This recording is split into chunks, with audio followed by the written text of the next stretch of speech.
well, it's 3:30. Why don't we go ahead and get started? Is staff ready? Yep. Okay, great. Well, welcome everybody. Welcome to the Finance and Investment Committee of Vallecitos Water District, meeting on Tuesday, August 24, 2021 at 3:30 p.m. via video conferencing. And we'll skip the notice to the public regarding the video conferencing. And we will just go ahead and start off with item number 1, scholarship program.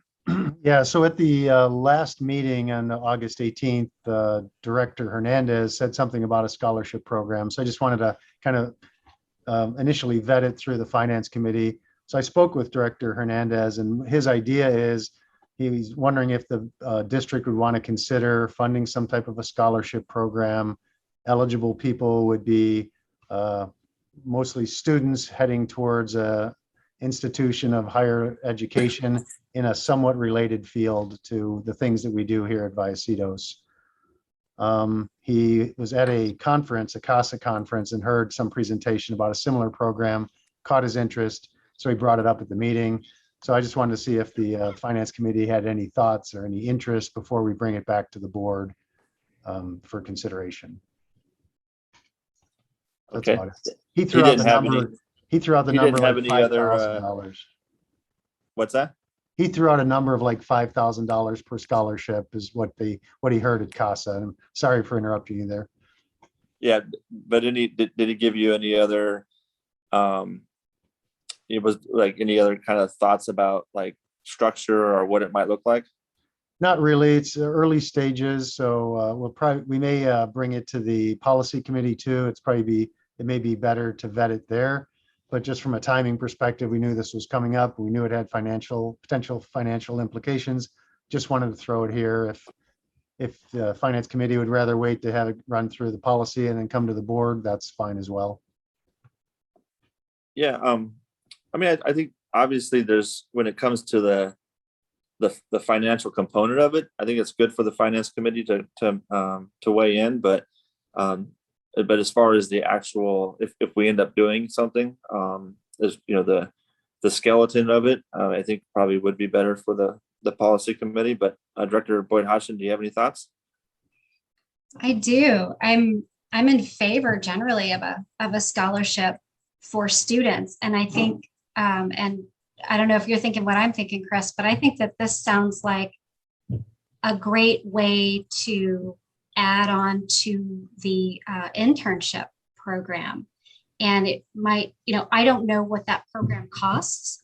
I'm not sure if it costs $5,000, but, we had talked about the interns that we're hoping to bring on in 2022, it not being paid because we're trying to get, we want to pilot it, but we're also, the liability is an issue and it's also not budgeted.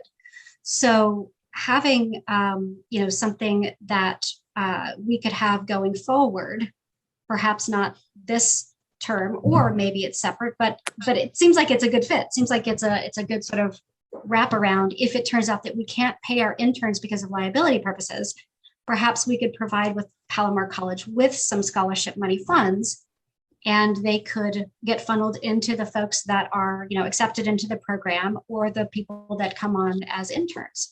I'm not sure what the legality of that is, but it seems like it's a natural complement.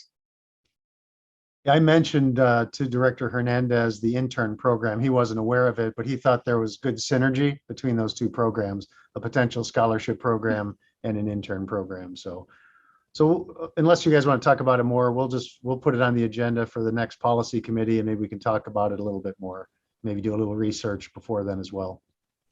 Yeah, I mean, just for building or for guidance, I guess, board guidance, I'm definitely in favor of it.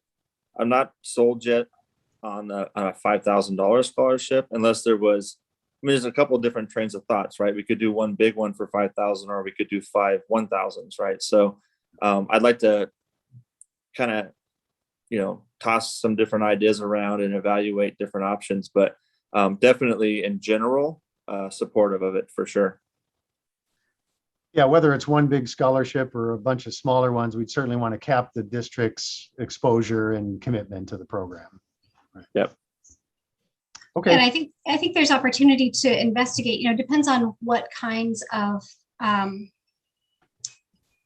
engineering scholarship at a 4-year college might, $5,000 might go a long way, but, an associate's degree at Palomar, $2,000 might pay for the whole thing. I mean, so I think there's room for research to find out, what we want to accomplish and the kinds of students that we would want to target and just the possibilities. I mean, if we can help 2 people who end up working at Vallecitos, filling jobs that we're going to need in the near future, that's great. If we can help, my preference would be to help more people, but there's also a law of diminishing returns, right? So I think doing the research and figuring out, how much it costs to go through one of these programs would be really helpful. And then there's the question of budget, which is, we'd have to tackle at a later time, but yeah, generally I'm in favor. Okay, well, we'll do a little homework and bring some more detailed information to the next policy committee, which I believe is on the 13th. I think it's on September 13th. That's correct. Yeah. Okay. All right, that's all we needed on that item. Thank you. Okay, great. We'll move along to item number 2, bill payment plans and shutoffs. Yeah, so just real quick before Wes jumps in, you may recall that we did curtail shutoffs for non-payment for water and wastewater accounts back in, I think it was February of 2020, right ahead of the governor's moratorium that was placed. And I don't want to steal all of Wes's thunder, but there is a deadline to that statewide moratorium. So I'll turn it over to Wes and I'll fill in any blanks that may be left out there. So Wes, go ahead. Thanks, Glenn. Good afternoon. So on the agenda, I actually had the scholarship program already, so we've talked about that. But then we have the other 5 items: bill payment plan, utility payment arrearages program, timing of collection of capacity fee, the 2015 debt refinancing, and finally the cost of service study update. So most of it is just informational stuff for today. So information and discussion. So we'll see how quickly we can get through it. So we talked about the scholarship program. Next are the bill payment plans and shutoffs. As Glenn mentioned, the Brown Act is actually set to expire for the emergency executive orders is set to expire September 30th. So we've talked about this before. We just, we brought it to the board to just sort of for discussion and information. Since it is set to expire September 30th, customer service has been working to send out reminder letters to customers, to contact them, to request that they get in touch with us to set up payment plans and work out their past due balances so that they're not, hit with this extreme past due balance when we're able to shut off, when we may have to lock them. We're also communicating with other agencies. So we sent out over 200 letters once a month for the last 2 months to customers. It included something saying, on September 30th, it will expire. We probably will be locking, or potentially could be. So please reach out to us. We've also been working with other agencies to see what they're doing. We've talked to, I think it was the city of Escondido, and they said that they are instituting an automatic payment plan, which will just be, will automatically go on customers' bills that have past due balances. And with that, it's really just talking to the board and getting board direction on how the board would like to move forward as far as instituting shutoffs and the payment plan options that we have. Yeah, if I could just clarify one thing, the Brown Act doesn't expire on September 30th, but the exemption for the Brown Act due to COVID, some of those provisions expire on the 30th. So I guess one of the things we want to do is talk to the finance committee to see what your thoughts are, because the board as a whole agreed to curtail, put a moratorium on shutoffs. So it probably needs to be unwound at the board level. Just because the governor ends it statewide doesn't mean Vallecitos has to end it. So that's a choice I think we need to make. And that's something we could probably put on a future agenda to maybe the second meeting in September to get the board's input as far as what we want to do about these potential lockoffs post September 30th. So with that, President Snell, I'll turn it over to you. Okay. Wow. But my first thought is that, you know, we initiated the not turning off water and not locking people out before the governor did. And so I'm open-minded to being a little bit more flexible at the end on the backside of this as well. However, I do think that unless something if conditions continue to get worse or the state either extends it or brings it back after the 30th, then I think, for me, my drop dead date would be the end of the year. If unless something changed, if nothing else changed, if everybody else was coming back online and there was no state regulations that would prohibit it, then I think that would be more than reasonable to help our customers out that have struggled during this time. And then the second part of that would be when we do implement it, whenever that is, either September 30th, January 1st, or whatever it might be.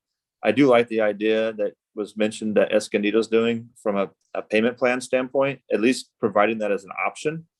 I don't know how that works operationally for staff to communicate with the impacted customers, case by case, but it would be nice that for them to have a payment plan as an option.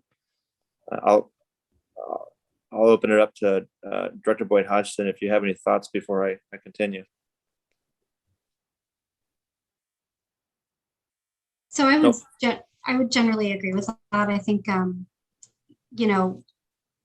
the arbitrariness of a date, I think we have to be flexible, and we don't know what's going to happen with the pandemic. I'm very much opposed to turning off people's primary way to maintain their hygiene during a pandemic.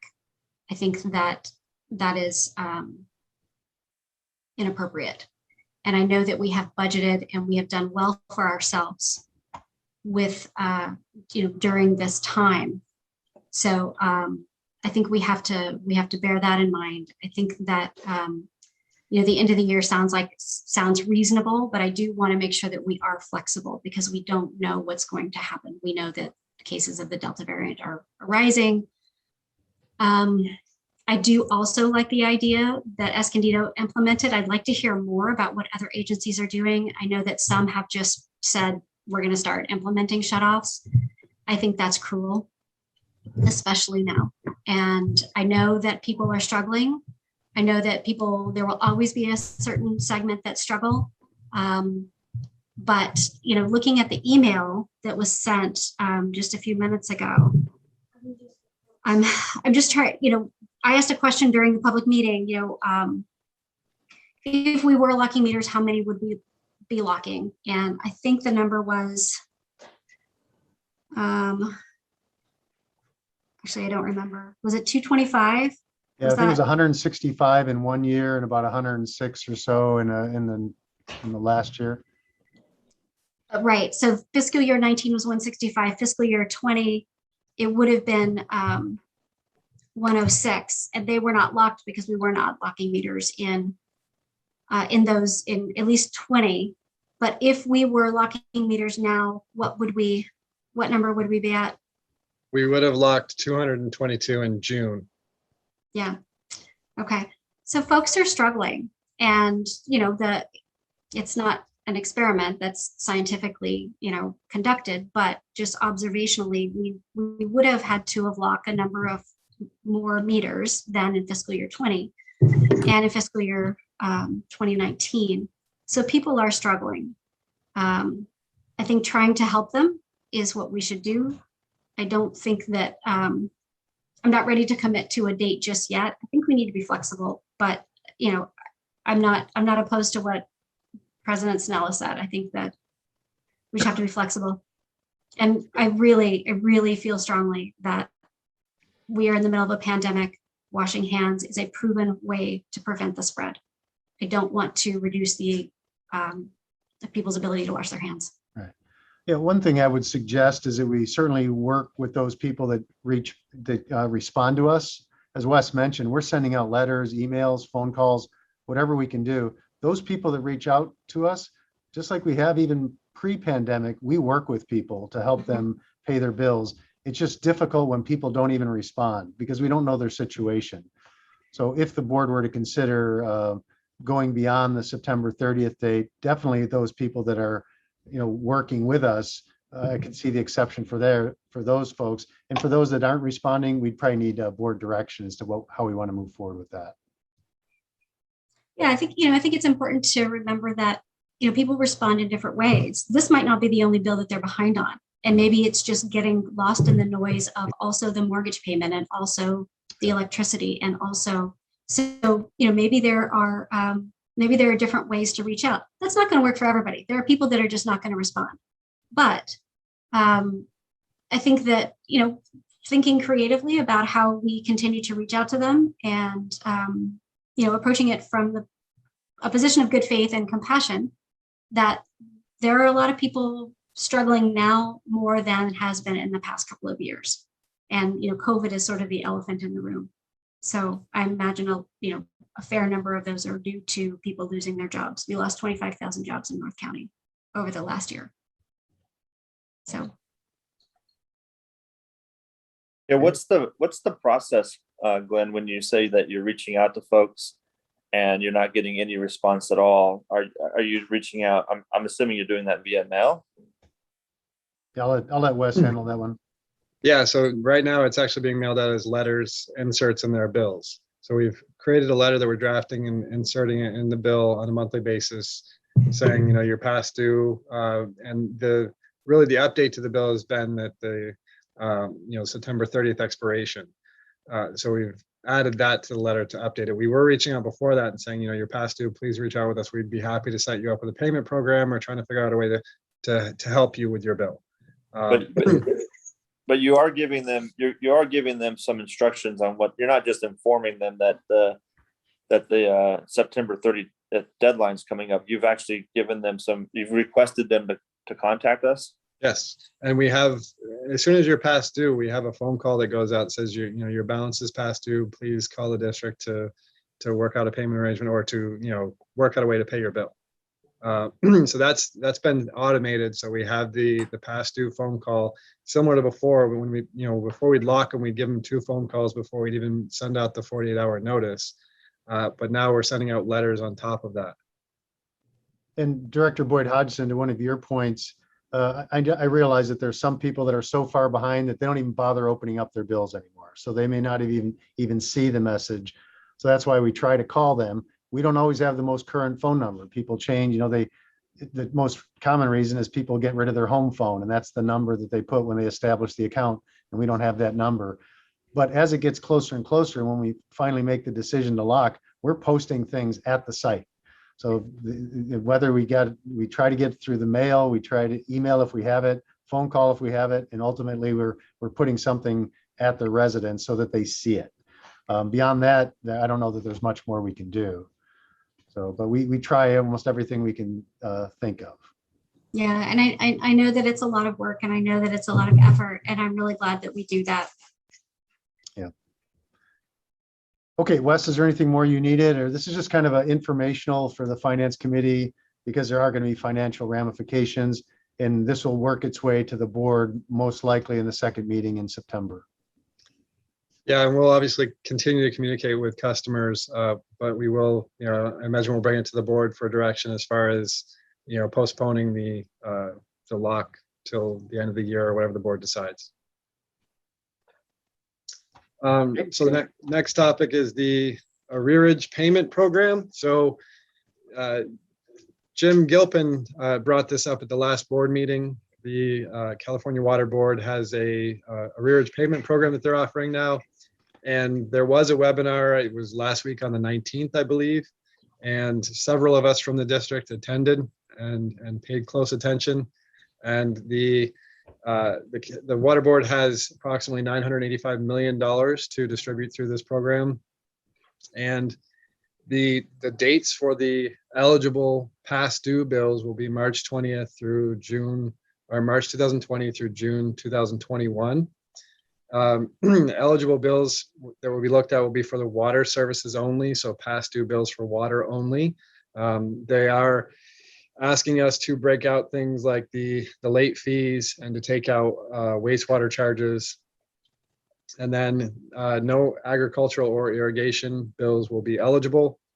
And wastewater, it's called the Water and Wastewater Program. So I was wondering, a Rearage payment program. So I was wondering why it's called that if they're not considering wastewater. Well, what happens is after they go through the survey and distribute the money, if there's anything left over, then they will look at the potential for their wastewater past due bills. So that'll be done subsequently. So we attended the webinar. The survey will be due September 10th. We're working on putting together reports for that. It is quite a bit of information, but customer service and finance are working together and IT obviously are working to get the reports for that together and to fill out the survey so that we will participate in that program. Yeah, and the state board contacted me today via email to confirm that we were interested. And I told them we are, and we will be filling out the survey that Wes just mentioned. And I think that the survey is just to help the board get their hands around the magnitude of the requests that will be coming in. I think there's still a lot of details that are to be worked out. And so, for example, whatever amount of money we get through this program, we're going to have to figure out how it gets applied to the bills. There's been some indication that maybe you apply it to the customers with the largest arrearage first, but it's not really clear. So I think the state is still working out the finer details, but they're trying to get the ball rolling by seeing the magnitude of the problem. How much of that $985 million may be requested? So, but we are tracking it. Wes, if you want to, is there a number you can throw out in terms of what we think is eligible at this point in time for Vallecitos? Yeah, I think I told you our past due balance over 60 days. We don't really have an estimate with the water, wastewater, and late charges broken out. So it's really hard to provide a number at this point. I mean, our total past due balance over 60 days, I think I said was $338,000. But again, we have to break that down by what's water, wastewater, and take out the late fees. So we will be reporting the late fees as a component. So they're probably looking at it saying, okay, how much the agencies are they reporting, and of the money, we'll prioritize that by the number of like balances over $600 for water only, and then if there's more left over, maybe we'll look at the potential late charges, and then after that they'd go into wastewater. But it's difficult at this point. We are putting together a report. Alicia and Thomas and I are working on getting the water only number. So we'll bring that back to the board at a later date when we have a more accurate number. Yeah, and it'll certainly be less than that 338,000. It'll probably be in the my guess is probably 250, something like that, 250,000, just as a rough guess. Wes is crunching the numbers. So, but anything we can get will help out, not just the district, but the customers. Yep. Yeah. And it'd be nice. I don't know how the timing is going to work, but it'd be nice to know more specifics in time before we have to make decisions about the item we just discussed too. So Director Boyd Hodgson, I have to see your hand. Before we get the money, is part of that transaction an explanation of how we propose to spend it? Yes. So they will be asking us for all the details, the customers that have more than a $600 balance. And I imagine after that, the communication will be, it does say we were required to tell them how we intend to distribute it. So we'll have to work with them and say, well, are we required to do the high balances first? Can we allocate the total money that we've received in a different manner, or do we have to follow exactly what we discussed? But we are required to tell them our intentions in distributing. Got it. Okay. And I apologize if you said that before. I just missed it. And so what is the timeline for applying or submitting whatever information we need to submit? And then when are the payouts expected? They are planning to pay it out, I think, January 2022. But prior to that, I think the only deadline we have right now is the September 10th survey. Yeah, to be eligible at all, you have to submit the survey by September 10th, and that puts you in this eligibility the first screening of eligibility, then they'll start looking at the specifics of your request. But if you miss that September 10th deadline, you're not eligible for anything. And I think the biggest thing that the board is trying to prevent is having public agencies get this state assistance and then still have balances on the books that they're going to be collecting, right? Every dollar that we get is going to have to go to lower the balance on customers' accounts. It's not just to benefit the district, it's to benefit the customers of the district.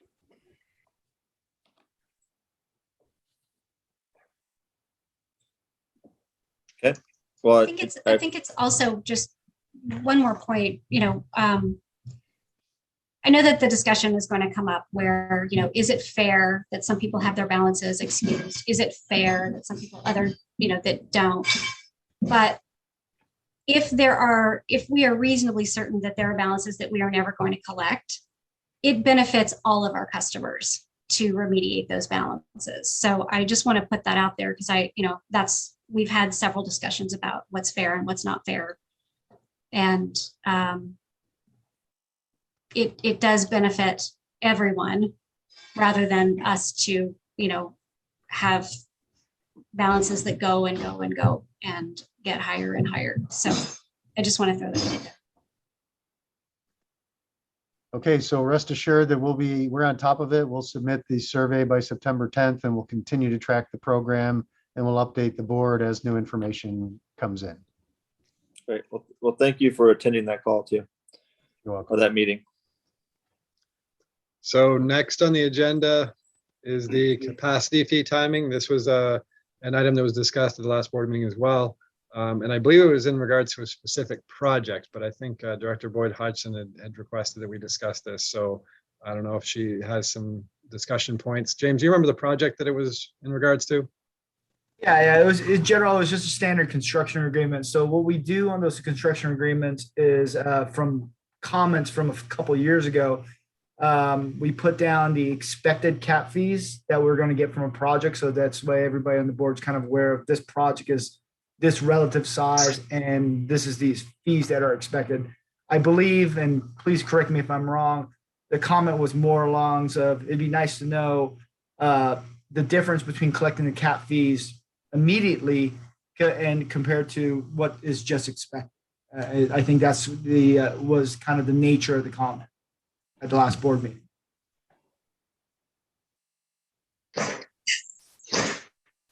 Sorry, right when I want to talk. So generally, I am not in favor of us collecting capacity fees when the water gets turned on. I've made that very clear. I think that the folks that are going to connect into our system are paying for access, not just getting the water when it comes through. So what I am hoping that we can have a robust discussion around, because it's been this way for years, is the timing of the collection of capacity fees. And I keep going back to sort of my own experience as a homeowner. Right now, we're having our floors redone. That's what the nail gun is in the background. And if we had not been in the house, if we had to move out of the house and the floors were going to be done, I wouldn't have owed all the money the minute I stepped foot in the house, because there had to be materials purchased and there had to be labor. So what I would like to have a discussion around is, I don't think it has to be all or nothing. It doesn't have to be paying up front, which is unfavorable for developers, or paying at the back end, which is unfair to our customers. So I'd like to have a robust discussion, because other districts do this differently, about, how can we have some kind of percentage up front, percentage along the process, and then percentage when the water gets turned on. That's what I'd like to have a discussion about. And that's sort of generally what I was getting at, because we've got a lot of projects that are coming out of the plan check phase. And it's an opportunity to bring in more money and really benefit the district. So that's what I'd like to have a discussion around.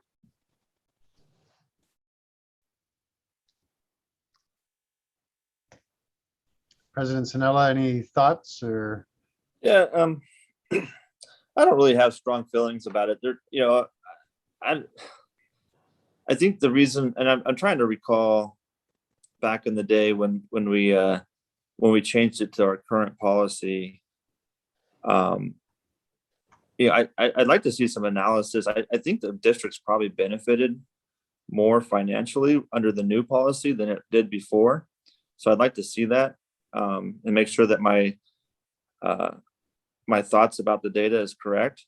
For me, back then, I looked at capacity fees as being capacity fees, and that they should be charged when the extra capacities, starts to be utilized.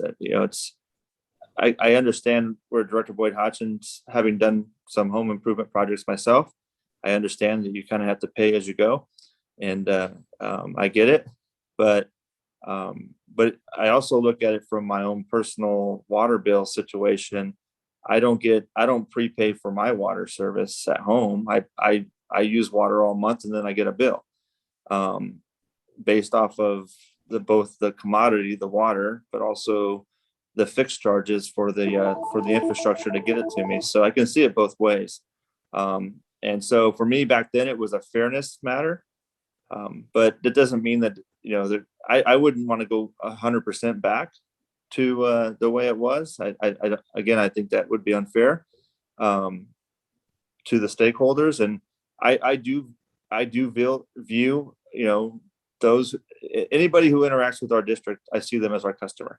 If they're a single family resident, if they're a brewery, if they're a restaurant, if they're a developer, if they're interacting with us, they're our customer. So I try to find, in every interaction with all of our customers, the best way to treat everybody as fairly as we can.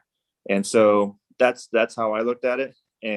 But having said all that, I'm open to having a discussion to see if there's a different way or a better way. But that I'm not committed at this moment right now to vote for a change. But let's see where the discussion goes. Okay. I just want to make sure I'm not missing something. So President Sanella, you seem to think that collecting the money later has benefited the district rather than collecting it earlier. Yeah, and earning interest on it. Yeah, because according to the policy, if a developer elects to not pay the money in advance, but they wait until they basically are going to add to the capacity, they have to pay the current rate at that time. And in most cases, our capacity fees go up annually. And so in most cases, at least in the last 5 years, developers probably have paid more money in capacity fees than they would have if we didn't change the policy. Probably, but we don't know. Well, that's why I asked that's why I asked staff to confirm that data. But I think I'm right, but let's confirm it. So let's confirm it, and let's also investigate whether or not we are investing it optimally, right? I mean, because that's the calculus here, right? It's, do capacity fees go up faster than interest we could earn on investment, or interest that we're having to pay for debt, something like that. That's the calculus. So I think having an understanding of that would be a good idea. And I definitely support an analysis, but on its face, it seems like, if those two numbers, if the fees are going up faster than the investment, then maybe we should be investing differently, because maybe there's a better option out there. Well, our hands are tied as to what we can invest in. Okay, that's good to know. So yeah, so I mean that's by law. And so I mean, Wes, you know this off the top of your head, but aren't we like somewhere like around 2%, and that's actually really good for us? We wish we were at 2. Yeah, we're not even at 2. Okay. No, it's about 1.17 right now, I believe, according to the most recent investment report. So, yeah, and you're correct in saying that we are restricted in what we can invest in through our investment policy. So there are strict regulations on what we can invest in. But directors, if you remember at the March 3rd meeting, I did an analysis on the timing of the cap fee collection, and in fact, it actually does turn out to be beneficial to the district in most scenarios to collect the capacity fees at completion versus at inception. So that analysis I've actually included here just in case it came to that in the discussion today. So we can take a look at that. We can absolutely, we could look at doing a hybrid approach, but what happens is really The ENR, which is the engineering news record, which is basically construction inflation index. Our cap fee is ENR'd up every year to sort of keep on top of the inflation index. If we were to collect the money up front, we would put it in investments, and right now we'd be getting like 1.17%. The ENR was somewhere around, I think it was 0.7% or somewhere around there. So there's a difference between the two, but they can vary, and it's a very slight difference. So really those two kind of make the collection of capacity fees upfront or at completion equivalent. And to walk through that, if we had this project, for example, and it was a 2-year project that was completed in year 3 when we would collect the cap fees in completion. Well, first, let me say IRR is the internal rate of return. I forgot to click onto that one. So that would be our internal rate of return. Here I'm using 2.5%. More realistically, these two would be like 1% really. So in this case, if we collected the cap fees at inception, and I'm starting with the beginning balance of our capacity fund, let's say the shortfall is 15 million. And in this case, if we collect cap fees at inception, we have 100 EDUs at a rate of 9,720 for sewer EDUs. And then, so you collect $972,000. We would put that money in the bank. And then so you have to compare the two, you have to put it in there for 2 years. The interest earnings over 2 years would be $49,000. So your ending balance in your capacity fund would be the 14 million. So it would go down to 14,084,000. If we collected the cap fees at completion, we would collect, the rates would have gone up over 2 years at the ENR. So we've been raised to 9,963 and then raised again to 10,212. And then they would have come in and paid their cap fees. We would have collected $1,021,000, and that would be the same amount. So the difference between the two is actually 0. So you can see on this analysis that the ENR is intended to sort of equate the collecting it up front, investing it. And because we're so restricted, those two are pretty much the same number. There are differences, but they're minimal. So where the district really benefits though, is if there's a delay between the inception and the completion of the project. And during that time, for example, if we do a cap fee study like we did recently, and we raise our rates. So in this case, we raised the sewer rate by 30% for the sewer cap fees.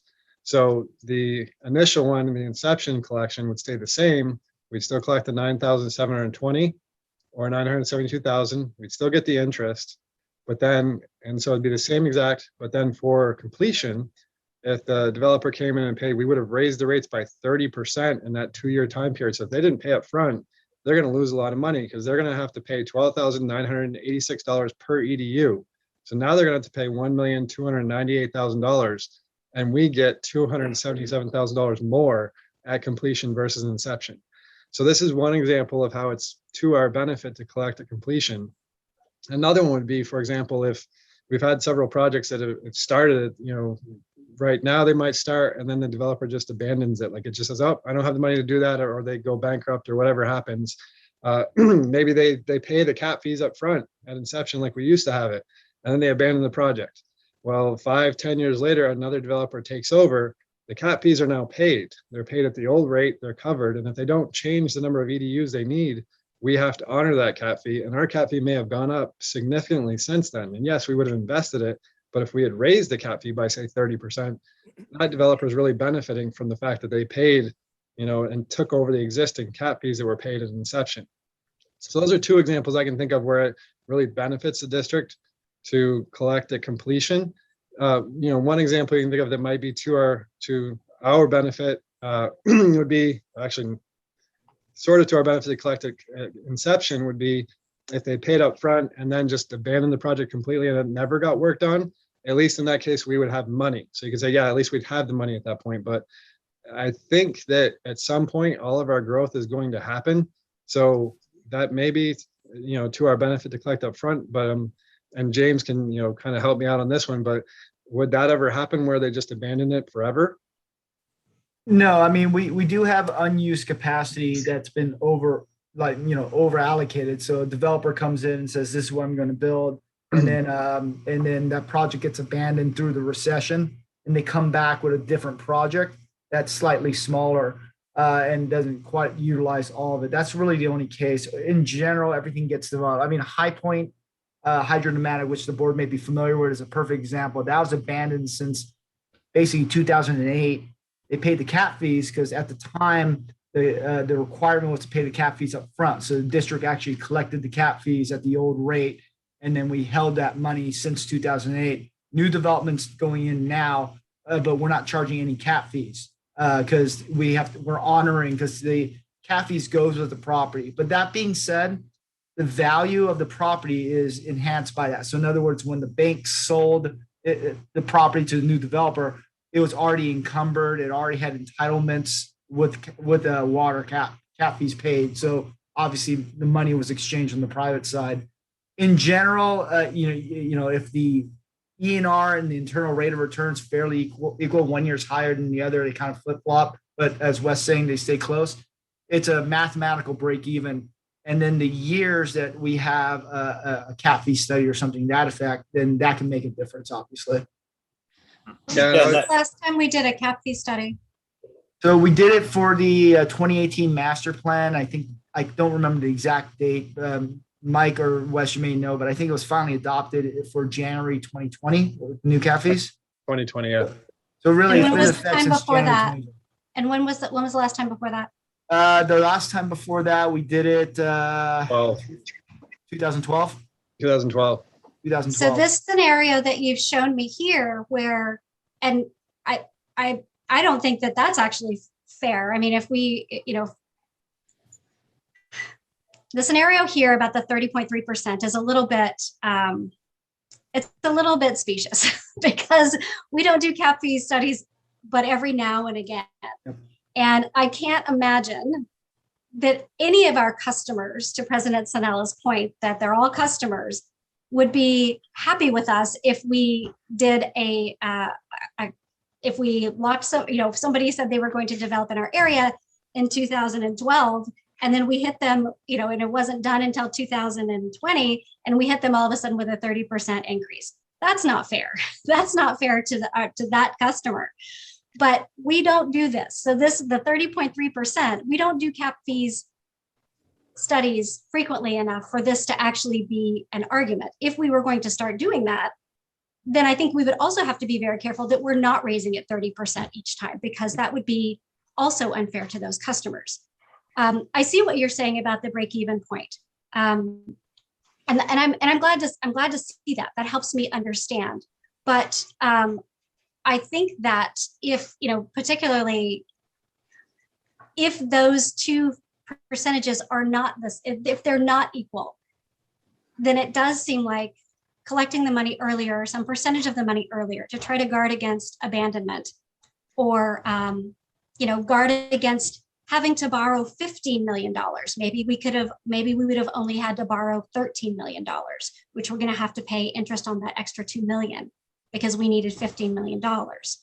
And I'd like for somebody to fact check me on that, because I want to make sure I understand that. If we had more money earlier, would we had to have had borrowed the $15 million, or could we have borrowed less than that? So somebody please fact check me on that, because I'm not sure I understand that. So it's really a wash because of the cost of the projects. They're going to cost us. It's the only sort of change there would be if we underestimated or overestimated the cost of the projects, but they're built into our cap fee model. So we should be borrowing the same amount if we are accurate with our costs of projects projections.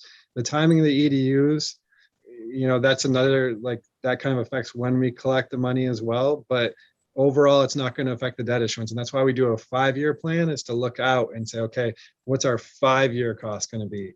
Collecting EDUs up front or later, it's really not affecting our debt issuance and planning process.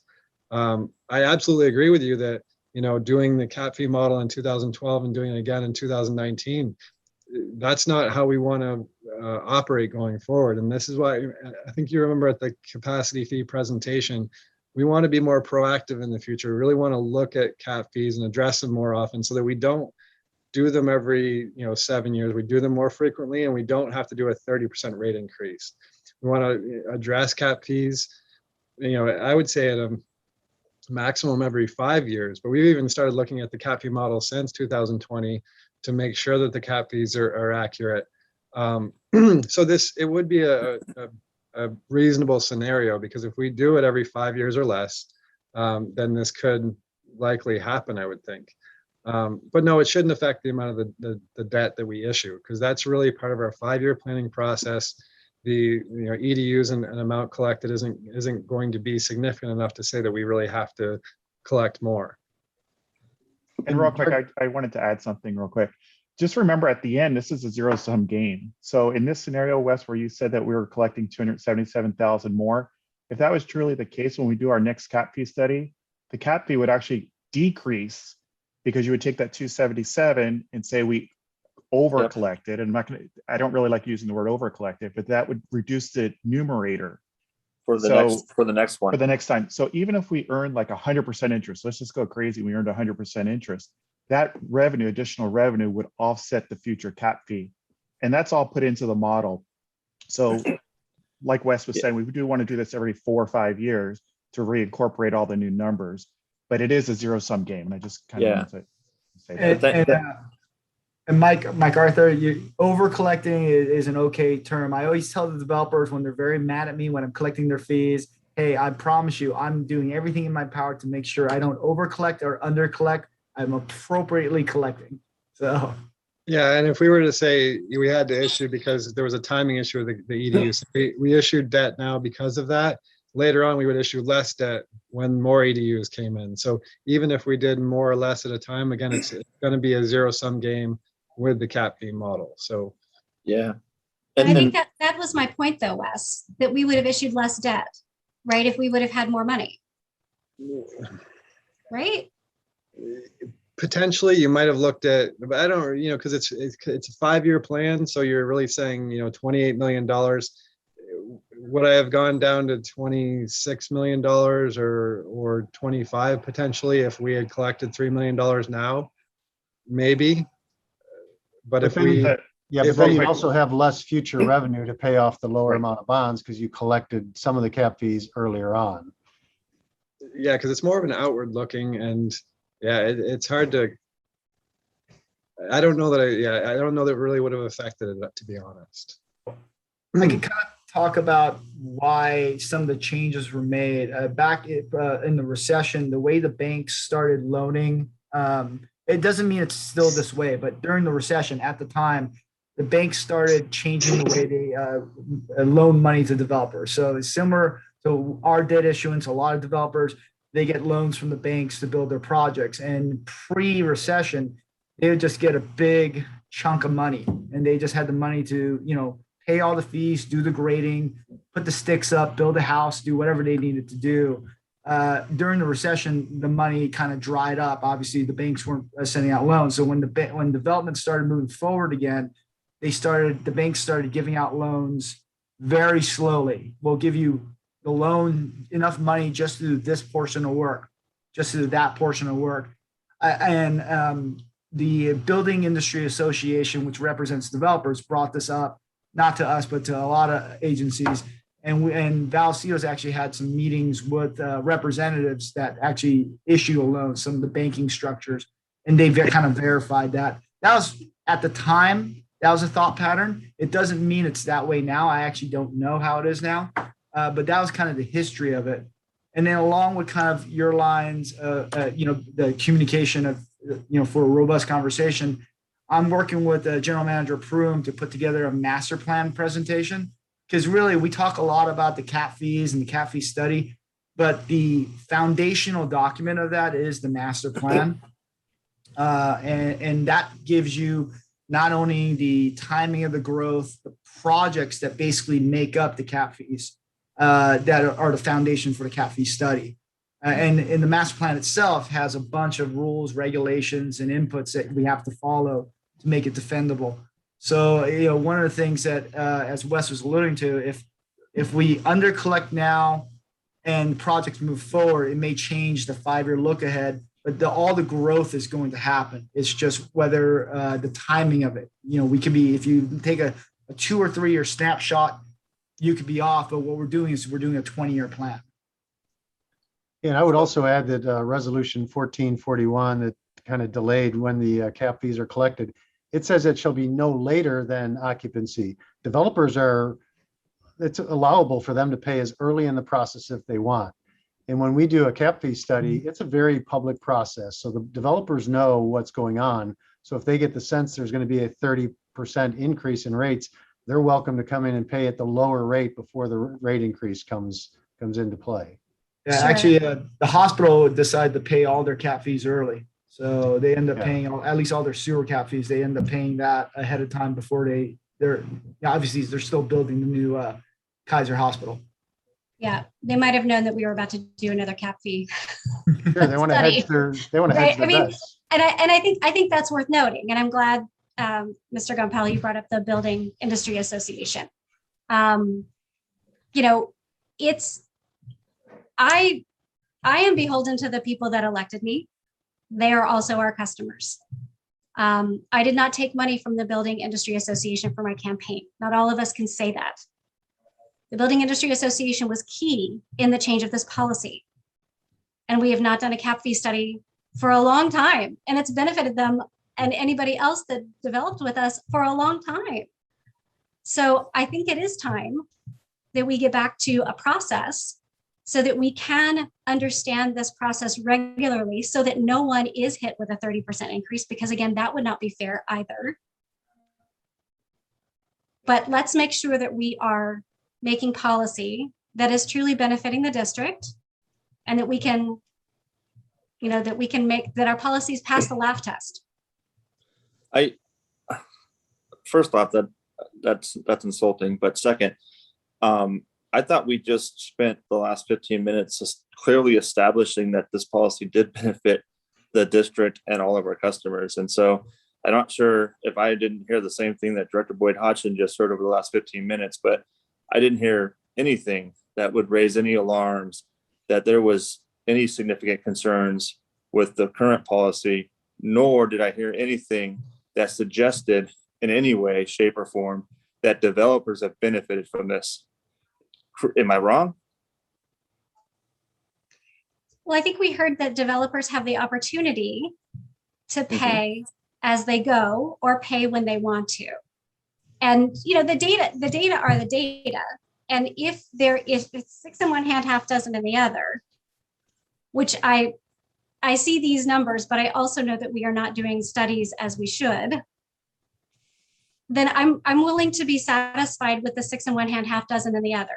But I do think that we need to continue to study this issue and not let 7 years go by before we have another one. And I know one is planned, and I know that we can't change the past, but being proactive and making sure that we are serving our customers.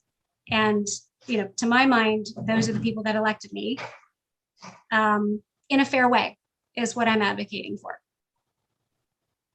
Fairness is important for all of us, but I'd also say that I joined the board in 2014. You said prior to this one that was done that started in the 18-19 timeframe. The last one was 2012. I wasn't here. Director Boyd Hodgson wasn't here. Glenn, you weren't here. Can anybody tell me why didn't Dennis Lamb and Tom Scaglione do one in 13 or 12 or 14? And why did it take so long? That's a great question. I'd like to know. I mean, Sure. I come on the board on 14. We're starting to talk about it in 18. I'm thinking it's an every 4 or 5 year process. I didn't know any different. It may be helpful after James makes the presentation regarding the master plan and how that flows all the way through the cap fee calculations. It's not something you would do every year. It's not something you do every 2 or 3 years. You're largely looking at the growth patterns in the area that we serve, which we have no control over, right? That's the city of San Marcos and all the other cities in the unincorporated area that determine land use, which ultimately determines the impacts on our system, which drives out the need for facilities, which drives out the costs, which drives out the cap fee. All that takes a lot of time to factor in. There's not frequent updates to general plans and that. So we look at those kind of foundational documents. So James mentioned that the master plan is the foundational document. Before that are the general plans of these agencies that we don't control. So if everything's static, if nobody's changing their growth patterns, there's really not a reason to do a new master plan. It doesn't mean that you can't update and take a look at your cap fee. If you update a master plan, you definitely need to update your cap fee, but just because you didn't update your master plan doesn't mean you can't look at your cap fee. And I think that's what we've talked about in the past is we've committed to taking a more frequent look at the cap fee, whether or not the master plans have been updated. So James, I don't know, timing wise, when you think we'll take the master plan kind of discussion to the board. I think it'd be a more fruitful conversation after we've had that. Yeah, I'm revamping, and not for the board members who've been on here, they've seen the old master plan presentation. I'm trying to make it more relevant because we've been talking a lot about the cap fee. We're kind of talking about the cart before the horse. So I want to kind of put it into that perspective of how one document trickles down to the other and how both documents, mainly the master plan in this case, is really restricted. There's only so much flexibility that we have in master plan without it becoming undefendable. But that being said, to answer the questions that I've heard tonight, we did a 2008 master plan. 2008 was based on the land use data that was the nexus for the 2012 or 2012, 2013, whenever that was, cap fee study. The general plan of the cities was adopted. I mean, the county was over 25, 30 years ago before they finally adopted something in 2014. And the city of San Marcos was maybe 15 years ago. But the cities also have what they call a SPA, a specific plan amendment process. So when they do enough of that, which basically says, here's our general plan, and then specific projects came in and changed stuff. So when they did enough of that, we had enough of basically a foundational information, a nexus to do a new master plan. Then when the city adopted its new general plan, which was in 2014, now, which is actually the current land use, and then also the county did, I forget, 2013 or 2014, their new general plan. Now, those are the foundational documents for a master plan, that and of course the growth projections. So Director Boyd Hodgins, you're on the GPAC committee now for a new general plan.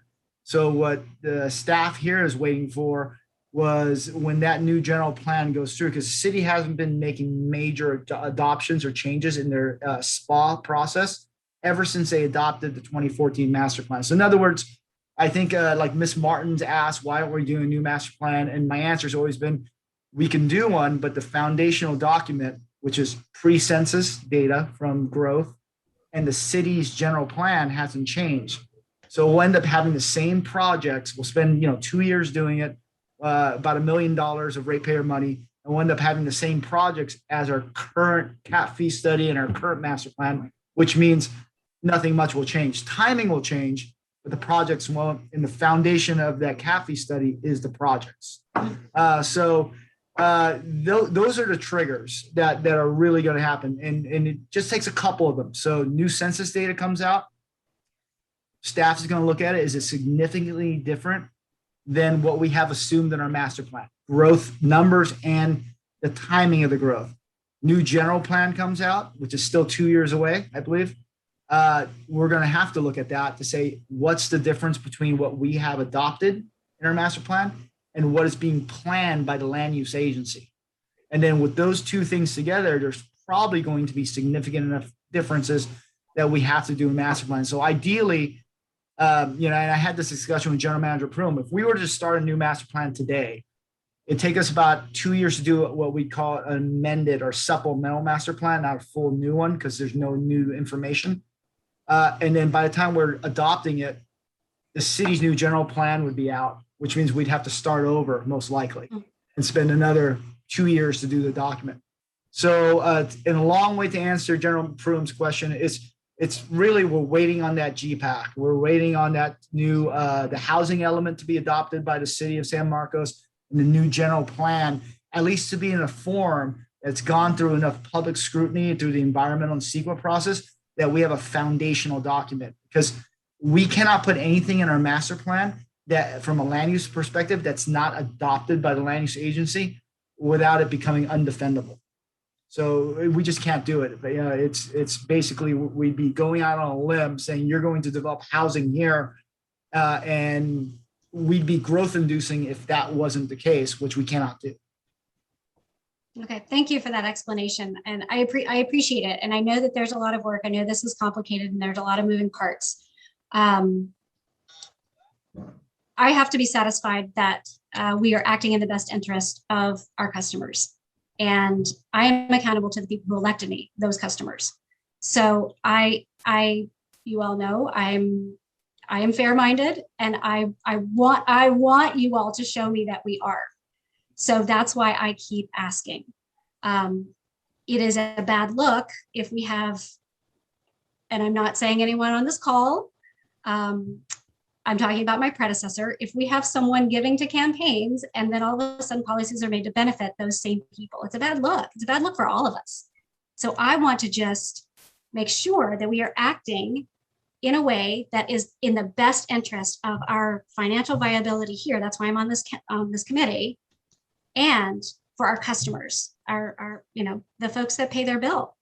So that's what I am trying to ensure.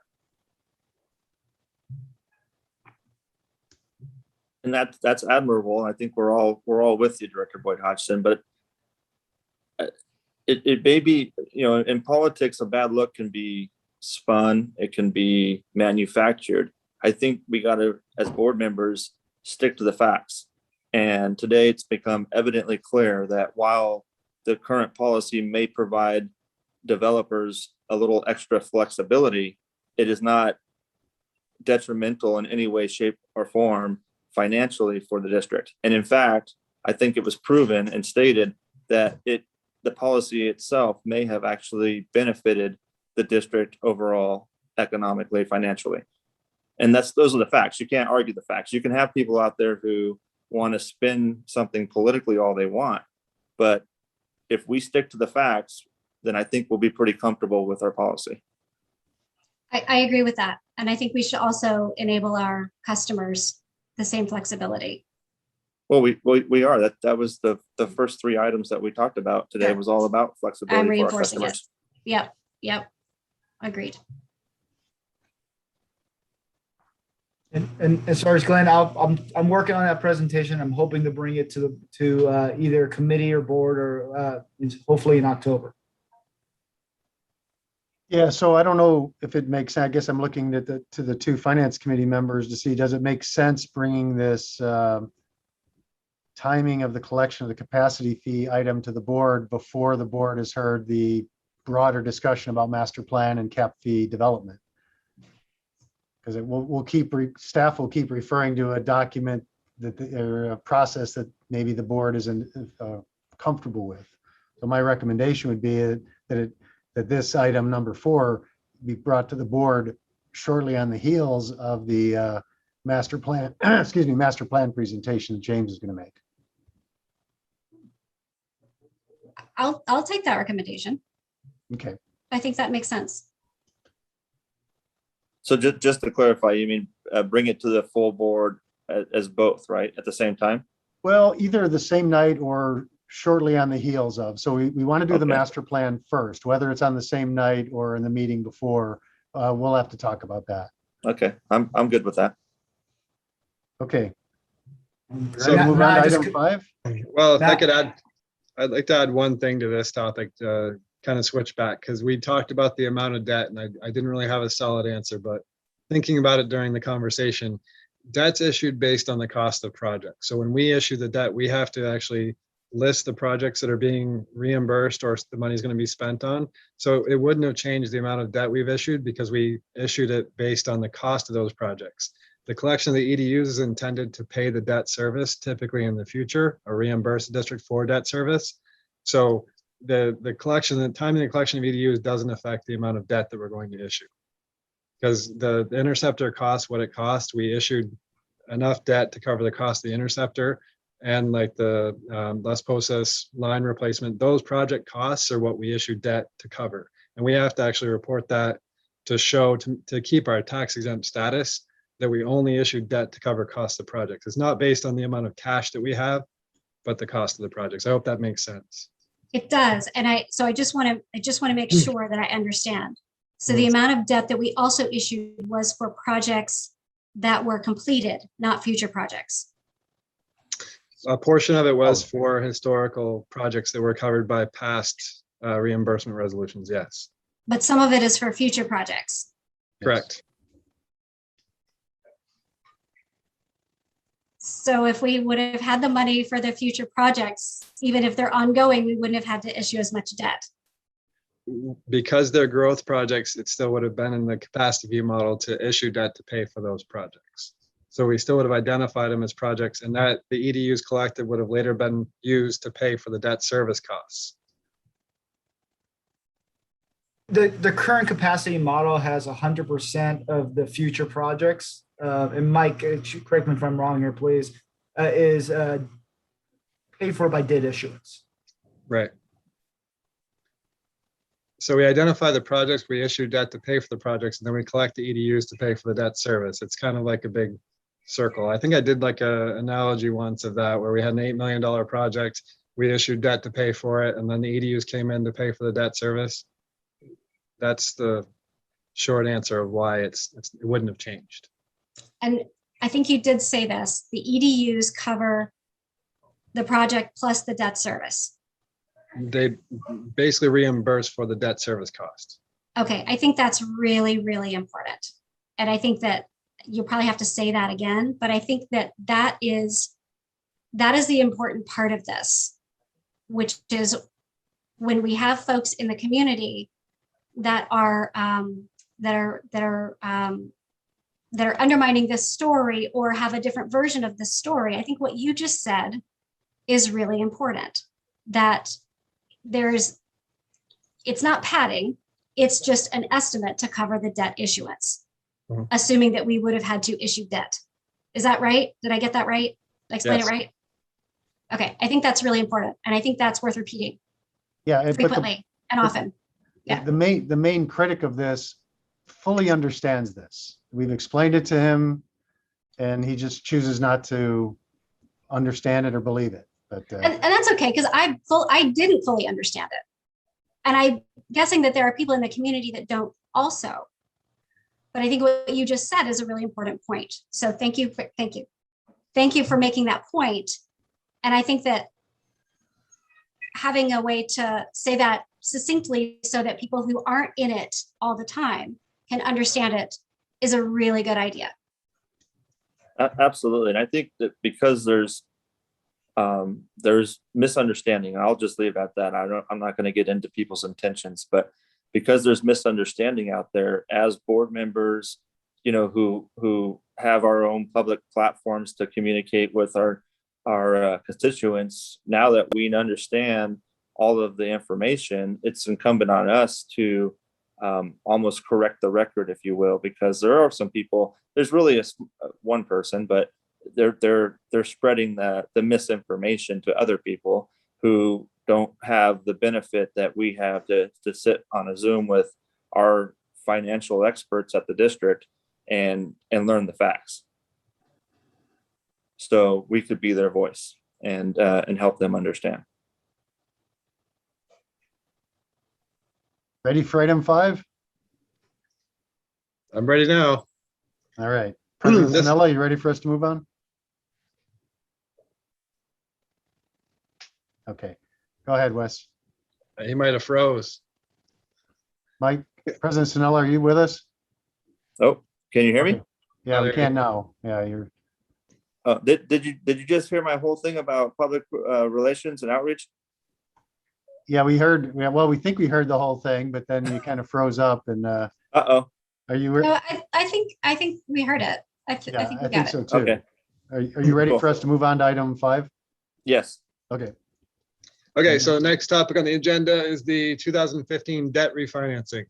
So as part of our debt management plan policy, we actually are, it says in there that we will proactively communicate with the investment community, including our municipal advisors, and make sure that our debt is financed at the lowest possible rate at all times. So we're always out there working with Feldman Roll-Up and other, anyone else we can talk to check market rates and see what options we have for refinancing any debt that we have outstanding. We only have 4 debt issuances outstanding.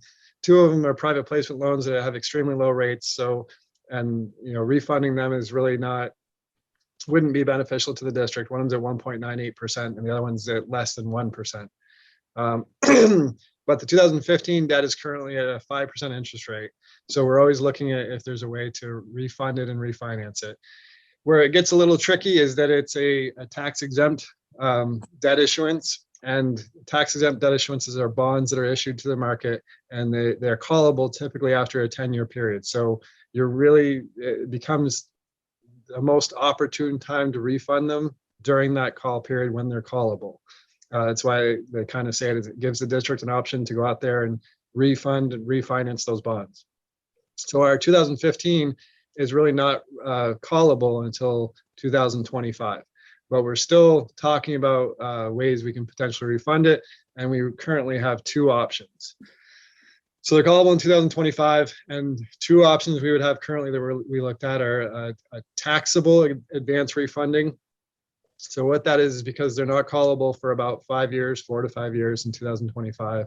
We could refund them now, but it would change our status to a taxable status on the debt, and it would cost us a pretty significant amount of money to put those bonds in escrow until we were able to actually refund them. They hold them in escrow because they're tax exempt, and we have to reclassify them as taxable. And it costs us almost $2 million. It's a $1.4 million to do that. So that affects, say, the interest rate we got on our new debt is 2.24%. That cost raises that interest rate because it costs us $1.4 million on top of the refunding. So that's actually, according to Feldman Roll-Up, it's not really an opportune time in the market based on that. They call it arbitrage. That arbitrage percentage, the cost to the district to do that taxable advance refunding now. So that's why we've been talking to them, haven't done anything to date, but we've recently been presented with another option for refunding the 2015 bonds. This is something that the district hasn't looked at in the past, but it's a sort of a new form of refinancing. And Morgan Stanley, our underwriters for our 2021 ACOPs, actually presented this option to us. It's called a forward direct purchase. It would allow us to maintain our tax exempt status for our bonds, and it would allow us to sort of call them at today's rates. So without going into too much detail, I meant for this to be more of a high overview, but I've been spending a lot of time talking to them lately, and obviously I got really involved with the current debt issuance, so I may be giving you too much detail. But to sum this up, really what it is we could lock in today's interest rates by selling our bonds to Morgan Stanley, and then in 4 years they would refund it for us automatically, but we have to sign the agreement today or now, not today necessarily, but done now. Literally today. We have to sign it literally today. I need your signature right when we get off the Zoom call. Actually, if you could just no, but we didn't, at this, and I think they estimated October at this point. So this process is a lot quicker than the normal issuance. We went through a 5 to 6 month process with the issuance we just got completed.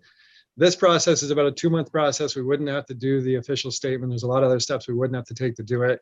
And there are benefits to the district. So we're working through all the details of the forward direct purchase with Feldman Roll-Up right now. We've got the 2 proposals from Morgan Stanley. One was done in July, and it's recently been updated a couple days ago.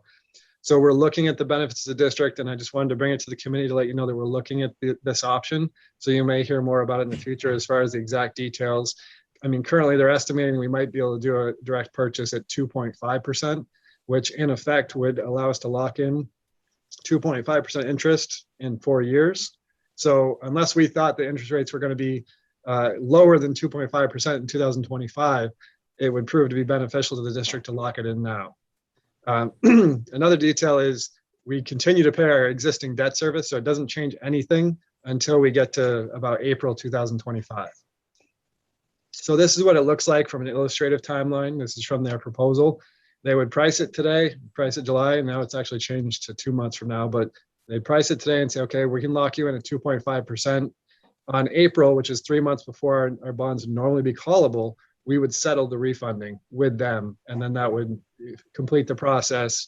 But it will not extend the term of our debt, so it'd still be, I think they mature in 2035, so it'd still only be 10 years left, but we'd be locked in at 2.5% for the remainder of the term. Yeah, so I think there's like three interest rates you're really looking at. One is the current rate is 5%. The other rate is this agreed upon number. Wes just mentioned 2.5%. And the other rate is what might rates be in 2025. So if you just wanted to say, let's do nothing and we can have this conversation in 2025, and maybe the market's really good. Maybe we can beat 2.5%. Maybe it's at 1.5%, and then we would have won. If we don't think rates are going to be lower in 2025, this is something we may want to consider. But in either case, they're probably going to be lower than the 5% that we currently have. So it's just a matter of how much money we think we'd be saving with a locked in versus how much we might save if we're willing to take the risk of the prevailing rates in 2025. Hey, Glenn, would the 2.5% start immediately? No. We still have to pay the 5% until 2025, no matter what. Yeah. So what you'd be doing, President Sanella, you'd be locking into an agreement now that says in 2025, we're going to take whatever the outstanding balance is of your loan, and we're going to refinance it over the remaining term at 2.5%. But in the meantime, you're going to make the same debt service payments as if you hadn't done this up until 2025. And every time you make a debt service payment, some goes to interest, some goes to principal. So we'd be paying down principal until 2025. And then depending whether you locked in or not, you'd be considering whether you want to refinance. And the third option is don't do anything. Just continue to keep the same terms you have. The 30-year loan at 5%, it takes us out to probably 2045 or so. Yeah. So we're trying to speculate if interest rates are going to be more or less than 2.5%. Yeah, it's playing a futures market on interest rates is kind of what we're talking about. Yep. And this way we would, I'm not saying whether one's beneficial or not. I mean, I know what my feelings are on it, but this way we know. Like you would know if you lock it in at 2.5 now, you know that you're going to save $2.7 million over the life of the debt. You know that because you just signed the contract on it. So that's while you're betting that in 2025 rates won't be lower than 2.5, you do know that you already saved $2.6 million. What can you remind me what we paid in closing costs and fees and things like that? What was the total amount that we paid? Because I think we have to talk about that too. It's great if we can save on the interest rate, but in the end, if we are really not, because of all the interest and the fees and the consultants and things like that, then it's not a good deal. I don't think. That you're exactly right. And that's what we look at, what we'll look at more when we get into the details of the for direct purchase. That's one of the reasons why the taxable advance refunding really isn't beneficial, or not, at least not optimal right now, to go through all the work and pay the issuance costs and pay the arbitrage. So that's why that one's kind of like, I'm not looking at that as being optimal. But the tax exempt for direct purchase right now, the latest estimate that they gave us on that was that we would save about $3.1 million. So with the issuance costs being somewhere around, and they'll be cheaper for this because, or they should be cheaper because there's less requirements. It's not a 5-month process. You don't have to do the official statement. We paid $268,000 to issue the $28 million that we just issued. So if it's around there, you look at 268,000. So you're still saving a net of $2.8 million. And that on when you'll probably owe 30 million or less, $2.8 million is a pretty significant savings. Yeah, now keep in mind that's saving 2.8 million over the 20 years after 2025. It's not, we're not getting a check for $2.8 million. You're just gonna be paying less in interest over the remainder of the, I think it was a 30-year initial term. Was it 30-year, Wes? I'm pretty sure it matures in 2035. Okay, in 35. So, but I mean, don't get me wrong. It's a lot of money to save just by refinancing. Mm-hmm. Yeah, I mean, It sounds like a worthy thing to investigate. Thanks for doing the research on it. yeah, I agree. It sounds it sounds like it's definitely something to be considered. So get some more information and let's bring it to the full board. Will do. All right, we ready for the last item? Yep. So the last item's titled, it's the cost of service study, but there's another component that's not listed, and it's related to the cost of service study, but it has to do with our drought ordinance. So Wes, I'm not sure if you or Chris was going to kick this off. Yeah, so I was thinking about it, and I've been talking all day already anyway, so maybe we have Chris kick this off, and then I'll work from there if he's okay with that. That sounds good, Wes. Thank you. Good afternoon, board members. I sent you just yesterday the new updated drought ordinance. This is to get this ordinance in line with our recently approved urban water management plan and our recently approved, as a component of that, water shortage contingency plan. Some of the big differences in this is the state now really wants you to have 6 levels of drought. The previous ordinance only had 4 levels of drought. They would allow you to do some sort of a kind of a crazy crosswalk type thing, but it would still require you to modify your ordinance. So if they want 6, we will give them 6. It's in line with what the Water Authority proposes for the region as kind of an overall drought ordinance, so that there's a lot of consistency between agencies. It's pretty important to not have too much difference between what happens here in San Marcos and our surrounding areas versus the adjacent cities and unincorporated areas. Keeps it consistent. It does continue to keep permanent drought restrictions in place that would be in effect at all times, or not drought restrictions, but just basically water waste prohibitions. Things like hosing down your sidewalks and things like that are a big no-no. Making sure that guests have the option to reuse their towels and things like that. Not using fountains that don't recirculate and so forth. And then the reason this is partially added in on this specific item is talked with Mike Arthur about including a drought rate text in the document. And basically, we would have like a drought level 1, which is just a voluntary program where you're trying to achieve 10% or a little more. And then as we go into drought alerts 2 and 3, trying to achieve 20% reduction and 30% reduction respectively. Both of those 2 levels would invoke a drought alert rate in the new rate programs. And in talking with Mike, I guess that was one of the things that we want to commit to, with making sure that we get the proper revenue if there's restrictions on how much water can be produced or allocated to the district. Drought response levels 4 and 5 are the drought critical levels. They would also have their own rate at a drought critical rate.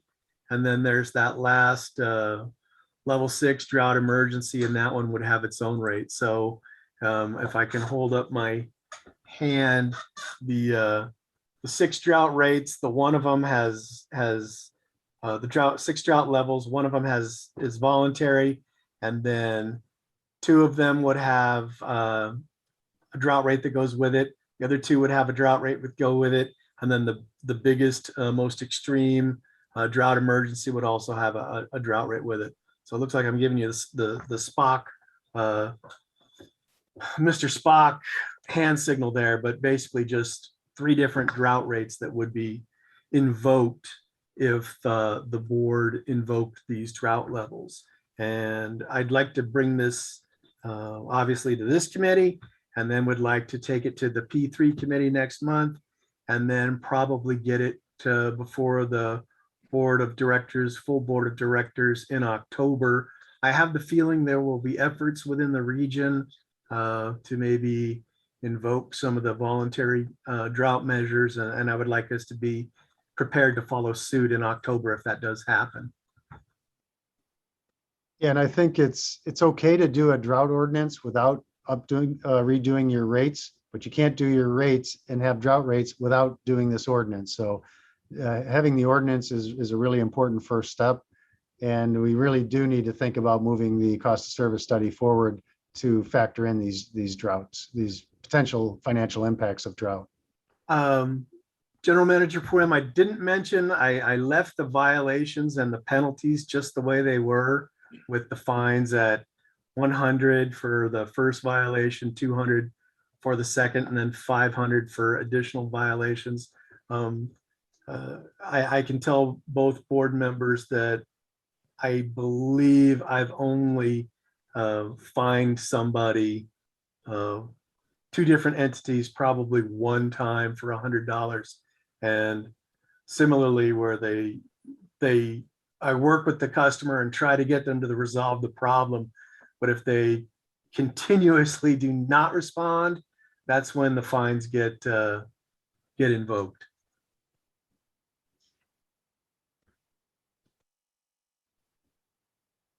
Okay. Question? So Chris, can you say again what the timing is when you think the ordinance will be coming forward? So I'd like it to go to the P3 committee next month in September, and I'd like to give the board members, a good amount of time to look over the ordinance. It has been reviewed by BB&K, and then get it approved in one of the October board meetings by the full board.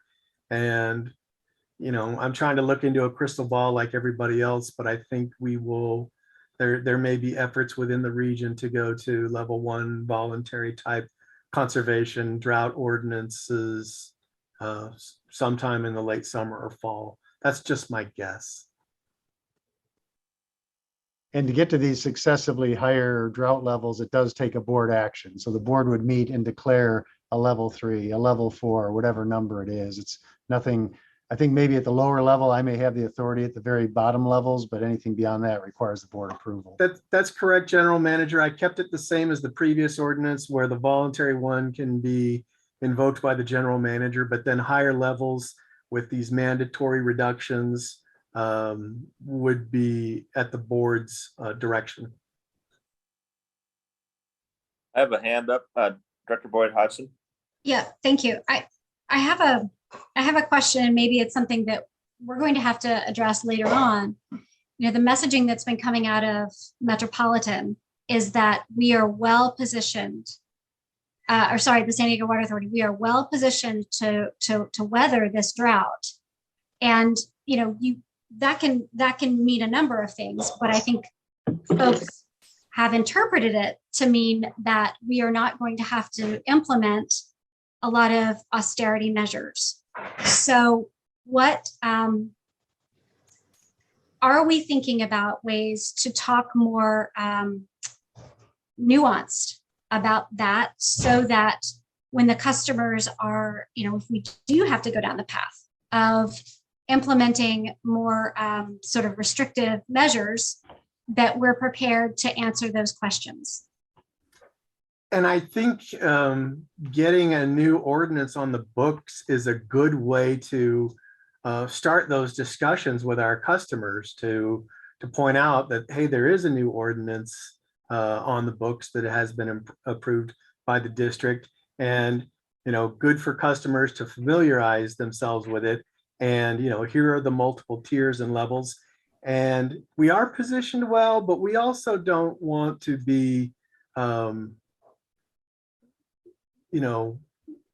above helping the entire state with this problem. And I'm the water conservation guy. I think it's important for us to focus on water use efficiency for our customers, and by having a new ordinance, it gives us a really good opportunity to talk about that, and what things can customers do, and what things some of the businesses can do. And it's a good starting point to talk about that, and a good reason for us to talk about that. Yeah, and along with the water authority, we're trying to walk a fine line, right? The water authority always loves to brag about the reliability and all the investment they've made, but you don't want to overdo it where the public says, oh, I don't need to take shorter showers, I could just let the water run. Water authority said it's fine. So it's a tightrope we're walking, and Chris will be challenged with making sure that we're still stressing to people you need to conserve because look at the conditions, but we think we're okay. Yeah, I think we all know where we live, and we should all be conserving water anyway. just in our daily lives. But I am anticipating that this may come as a surprise to some people who had taken like an absolute liberty with the messaging saying, I thought we were fine. Yeah. So I just wanted to raise that in case, in case we do get asked those questions. Yeah, I agree. I think we need to we need to keep up with our efforts to encourage people to conserve water and use it as efficiently as possible. And I fully support the voluntary cutbacks. I think where this is going to get kind of a little edgy with regards to the water authority's messaging, but not it's beyond just the messaging, right? The reason why our customers and our immediate region is in the position that we are in is because our customers pay higher rates today to make the investments to be in this position. And so where I as a board member and as a California resident and as a Vallecitos customer, and I know a lot of my constituents will feel the same way, is if we get to the point where we're going to enact some of these drought rates, and we're going to basically charge our customers even more money on top of the money they've already spent, while we still have adequate supplies of water in our local reservoirs and other supplies, that's going to be an issue, right? And the only way, it's this one board member speaking, that I would ever vote to support those higher rates is if we see what happened back in 2014 happen again, and that's where the governor forced us to. And so, in lieu of the governor forcing us to, where we have no choice, I'm not going to charge our customers more of a drought rate, because they've already made the appropriate investments, and they're paying for that with every single bill that they get currently.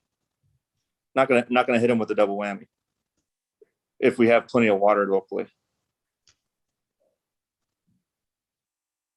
Okay, Chris, is there anything else you wanted to add, or can we turn it over to Wes now? No, you can turn it over to Wes, certainly. Okay, Weston, let's try to keep it as brief as you can. I know we've already had the committee going for an hour and a half already, so. Yeah, 5:02. Okay, so just a cost service study update, working off of the drought management plan ordinance. In line with that, we are working with Raftellus to develop drought rates to go into the rate ordinance, which hopefully will be developed, and we're actually going to be showing sort of a tentative schedule for that. And just an update on the cost of service study, we've updated the rate model. It's in pretty good form now. We've got some estimated rates. We have built in the most recent water authority rate increases into it, as well as the budgeted revenue requirements. And then from there, we're still looking at a couple things. One of them is a pass-through of fixed charges. If we're to build in, like, for example, if we were to look at desal being a fixed charge in the rate model, how that would affect it. So we're working on some things like that. Plus, we have a potential irrigation rate. We're trying to see if we can develop that, if that's a possibility or an alternative.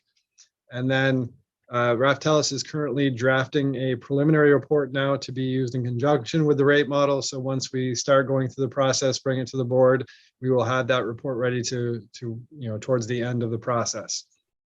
So finally, we have, I mentioned, a tentative schedule for moving forward with the cost of service study. And this is what it looks like. It's pretty tight. We're hoping we can stay on schedule, but again, it'll be up to the board's discretion. Finance committee meeting today. And then on September 15th, we hope to bring some preliminary numbers to a board workshop that's scheduled for the board meeting. So if we can get that agendized potentially, then we'd have a workshop on the 15th where Raftellus would present the preliminary cost of service study model. Based on input and feedback from the board at that meeting, hopefully we can go to another board workshop on October 6th where we have potentially some determined rate structures. And then on October 15th, we're looking at potentially mailing the public hearing, the notice of the public hearing, not publice hearing. I just, spell check right there.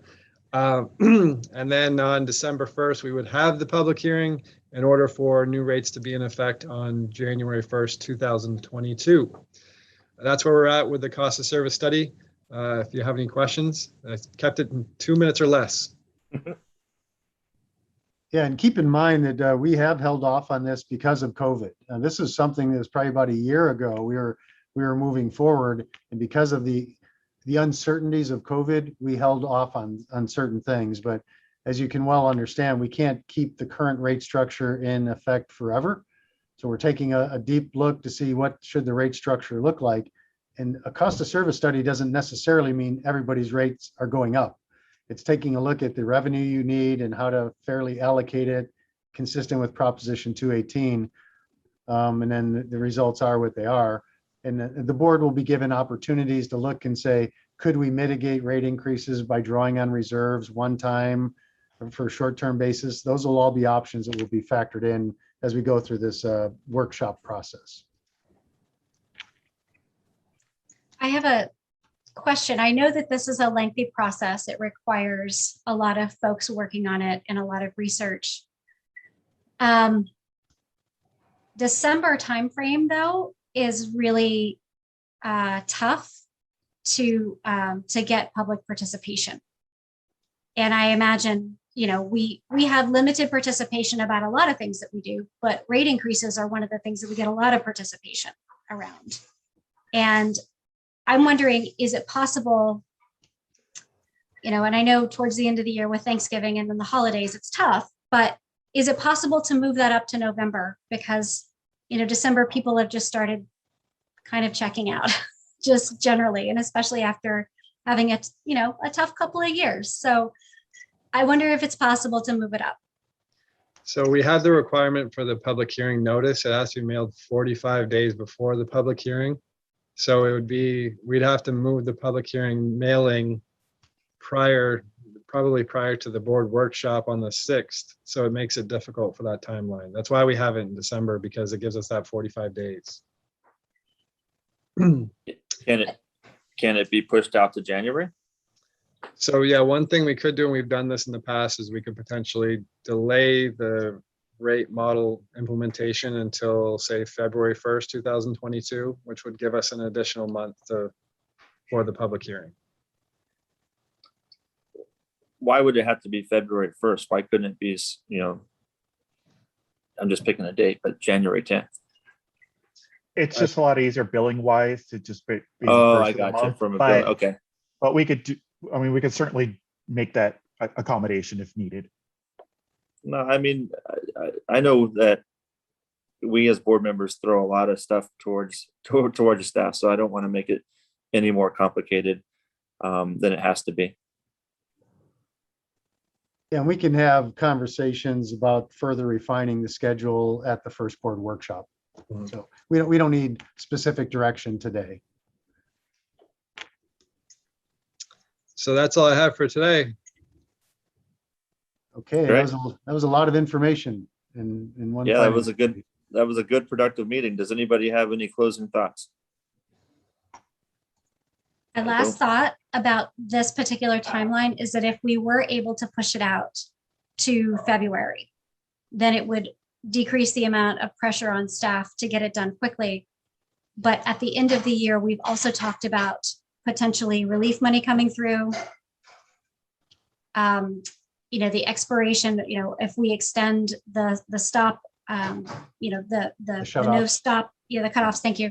That will all be happening at about the same time. So it would be, I think, probably beneficial for us to stagger all of those things, because, you know, I don't know the way that those things are going to go, but let's say they all go in a way that the customers that we serve don't like, then it's a lot of things that are happening right at the same time.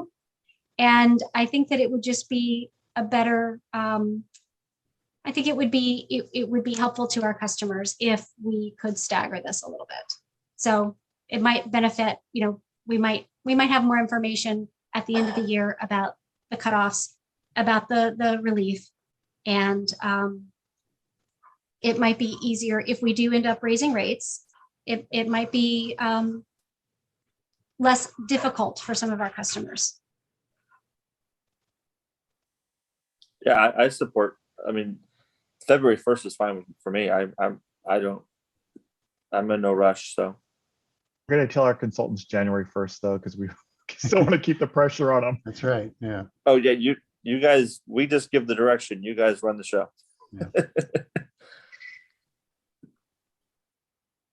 Okay, I think we're good from a staff side. Okay, if nobody else has anything else, good meeting everybody. Thanks for all the preparation and all the feedback that was provided. Appreciate it. Everybody have a good night. All right. Thank Good you, night, everybody. everyone. Thanks, Thank you. everyone. Okay, Good night. good night. Bye. Good night.